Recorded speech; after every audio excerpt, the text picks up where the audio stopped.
আমাদের দেশে যারা এনসিটিভির পাঠ্যক্রমে পড়ে তাদের পাঠ্যসূচির মধ্যে শুধু তাদের নিজ ধর্ম না, তার দেশে বিদ্যমান যে অন্যান্য ধর্মগুলি আছে সেই ধর্মগুলোর ধর্মীয় দর্শন এবং তাদের যে ধর্মীয় নৈতিকতা সেই বিষয়ে যাতে তাদের জ্ঞান হয় সেটা পাঠ্যপুস্তকে নিশ্চিত করতে হবে। কিন্তু এই জিনিসটি নিশ্চিত করতে হবে যেন বাংলাদেশে যে মুসলিমটি বড় হবে সে বাংলাদেশের হিন্দু বৌদ্ধ খ্রিস্টানদের ধর্ম সম্পর্কে একটা গঠনমূলক ধারণা নিয়ে বড় হয়। যে হিন্দুটি বড় হবে সে যেন মুসলিম খ্রিস্টান এবং বৌদ্ধদের সম্পর্কে একটা ইতিবাচক গঠনমূলক চিন্তা চেতনা নিয়ে বড় হয়। কারণ তা না হলে আপনি কোনোদিন এই সম্পর্কে মোকাবেলা করতে পারবেন না। বাংলাদেশে গণহত্যা চলছে, বাংলাদেশে হিন্দু গণহত্যা চলছে, বাংলাদেশে বৌদ্ধ গণহত্যা চলছে। এই দুই ন্যারেটিভের চাপে বাংলাদেশের বর্তমান কালের যে সত্য সেই সত্য কিন্তু স্যান্ডউইচ হয়ে যাচ্ছে।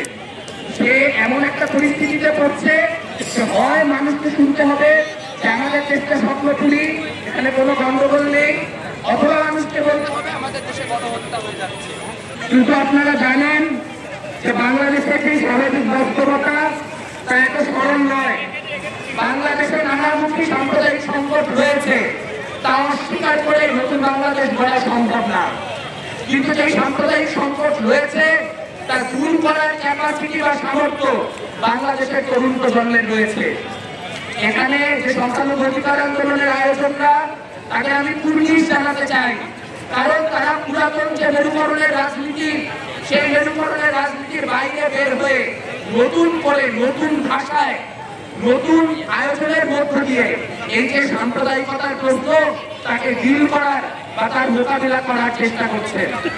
এই মোকাবিলা অত্যন্ত জরুরি, কারণ আপনারা গ্রামে গঞ্জে যান, কিছু কথা না বললেই নয়। আপনারা দেখবেন ওয়াজ মাহফিলগুলোতে, সকল ওয়াজ মাহফিলে নয় নিশ্চয়ই, সেটি সকল ওয়াজ মাহফিল হিসাব করলে তার যে অনুপাত সে অনুপাতে কমই হবে, কিন্তু তাও তো সংখ্যায় কম না।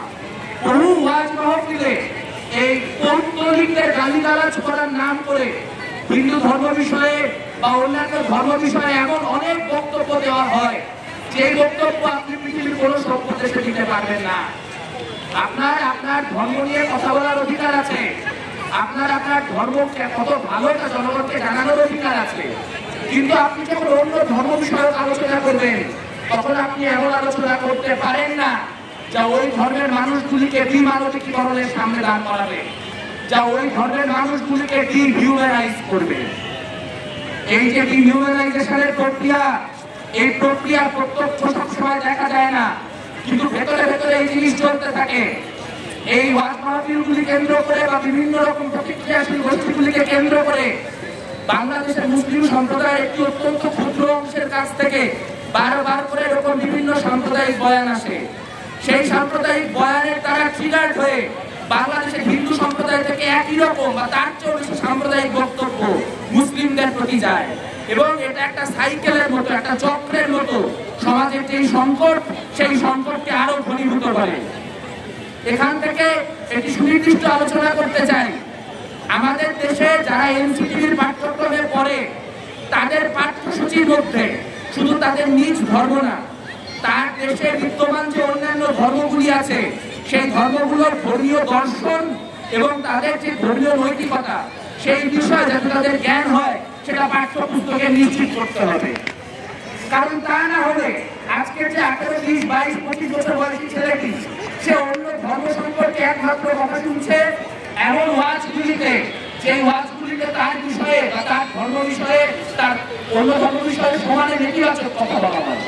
তাহলে সেই নেতিবাচক কথা শুনতে শুনতে যে বড় হবে সে কি অন্য ধর্ম প্রসঙ্গে কোনো সম্মানজনক অবস্থান নিয়ে বড় হবে?